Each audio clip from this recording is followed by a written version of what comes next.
बिस्मिल्लाहिर्रहमानिर्रहीम। अस्सलाम वालेकुम।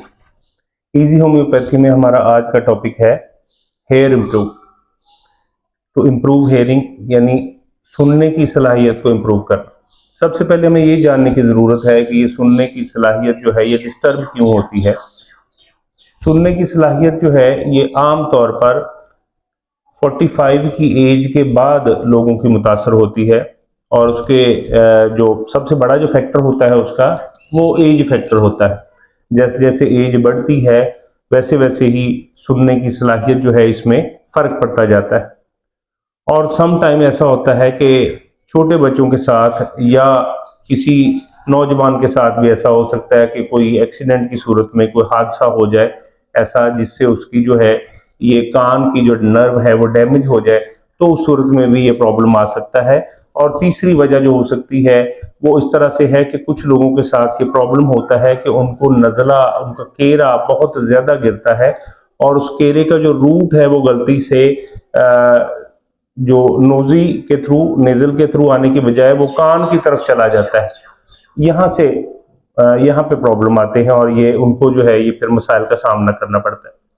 अब जब हम आते हैं सबसे पहले तो एज फैक्टर की वजह से, यानी अगर बूढ़े अफराद हैं 45 साल से ऊपर के अफराद हैं 50 55 60 65 यहाँ की उम्र के अफराद जो हैं उनकी अगर सुनने की सलाहियत डिस्टर्ब हो रही है तो उसके लिए जो है उसको आसानी से कवर किया जा सकता है। अब ये पहले हमें ये पता होना चाहिए कि कैसे पता चले कि ये हमें डिस्टर्ब हो गई है हमारी सलाहियत। पहली चीज तो ये है कि जिसकी ये सलाहियत सुनने की डिस्टर्ब होती है उसको आम तौर पर हल्की फुल्की साउंड सुनना खत्म हो जाता है या हल्की फुल्की साउंड उसको सुनने में नहीं आती। और उससे भी पहले क्या होता है कि उसको जो है वो ऐसे ही उसके कान में फील होता है जैसे मक्खियां भिनभिना रही हैं, बजर साउंड, उसको बज इस तरह की आवाज जो है वो उसके कान एक या दो जो ज्यादा इफेक्टिव हो उनमें आती रहती है। तो ये जो है ये जैसे ही बज की साउंड या बजर की साउंड आना शुरू हो जाए, कान भारी होना शुरू हो जाए, फिर कान भारी भी होना शुरू हो जाता है कि ऐसे लगता है कान यहाँ से बहुत हैवी है, दोनों साइडों से या एक जो भी ज्यादा इफेक्टिव है तो वो लगेगा कान बहुत भारी। ये इब्तदाई अलामात है कि पता चल रहा है कि यहाँ पे आपका जो साउंड है या हेयरिंग है वो डिस्टर्ब हो रही है। फिर उसके बाद एक तो मैंने आपको बताया कि छोटी मोटी हल्की फुल्की आवाज जो है वो डिस्टर्ब करती है, सॉरी नहीं सुनती। और फिर उसके बाद ये होता है कि जो आप उनसे बात करें तो अगर आप ज्यादा ऊंची आवाज में बात करें फिर उनको हल्की सी सुनाई देती है। और एक और बड़ा फैक्टर होता है और वो ये कि बहुत ज्यादा ऊंची साउंड इनको इरिटेट करती है। अगर कोई बूढ़े शख्स हैं और बहुत ज्यादा आप ऊंची उनके साथ बात करेंगे तो वो क्या होगा कि वो इरिटेट हो जाएंगे, वो आपसे कहेंगे क्या बात कर, आराम से बात करो, क्या है ऊंचा क्यों बोल रहे, इस तरह की चीज होगी।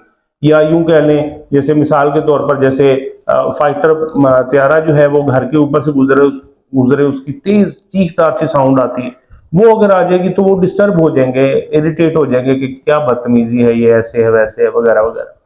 तो ये वो चीजें हैं जिससे पता चलता है कि साउंड जो इफेक्टिंग है या यूं कह लें हेयरिंग जो है वो इफेक्ट हो रही है, सुनना डिस्टर्ब हो रहा है, डेफनेस बढ़ रही है, आप डेफनेस की तरफ जा रहे हैं।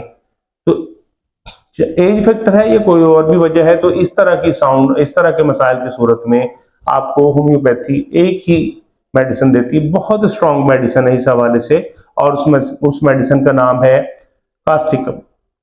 कास्टिकम आप मेडिसिन इस्तेमाल करेंगे अगर आपकी एज जो है 45 से नीचे है तो आप 200 में लेंगे उसको, और 200 में 5 कतरे आपने 2 मरतबा हफ्ते में यूज करने हैं।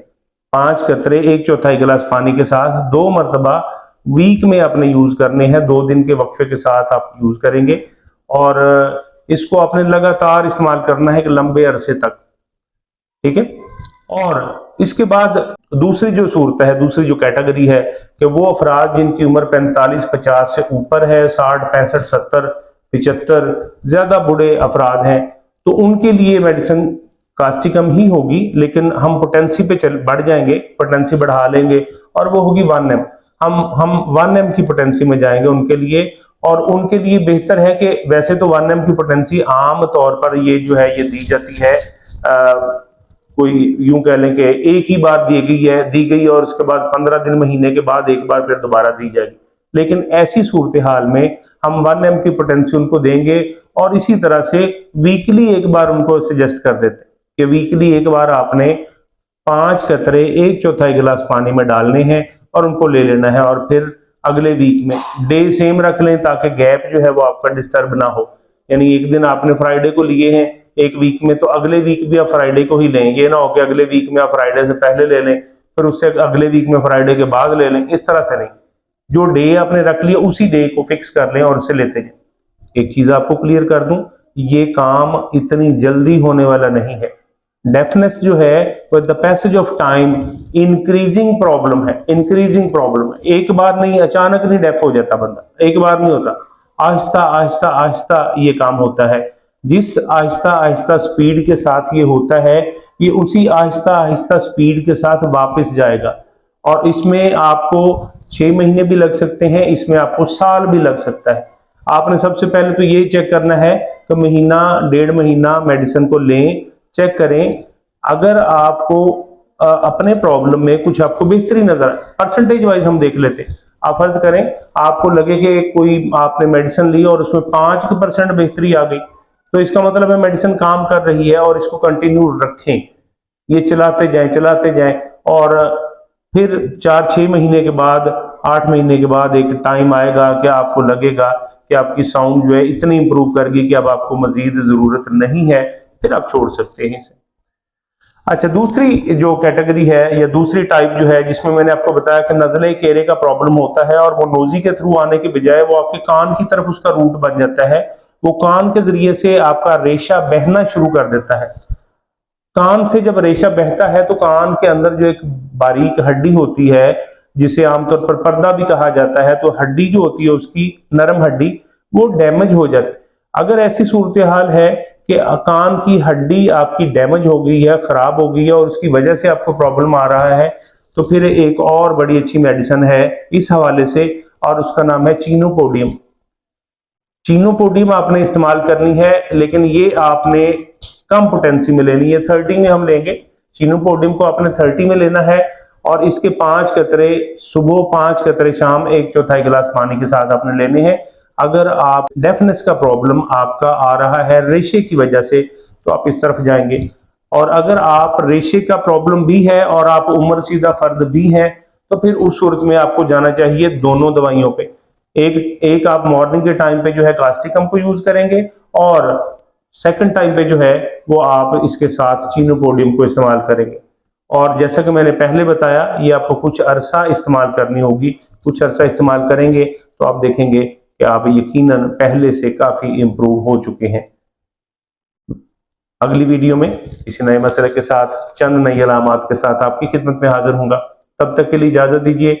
अल्लाह हाफिज।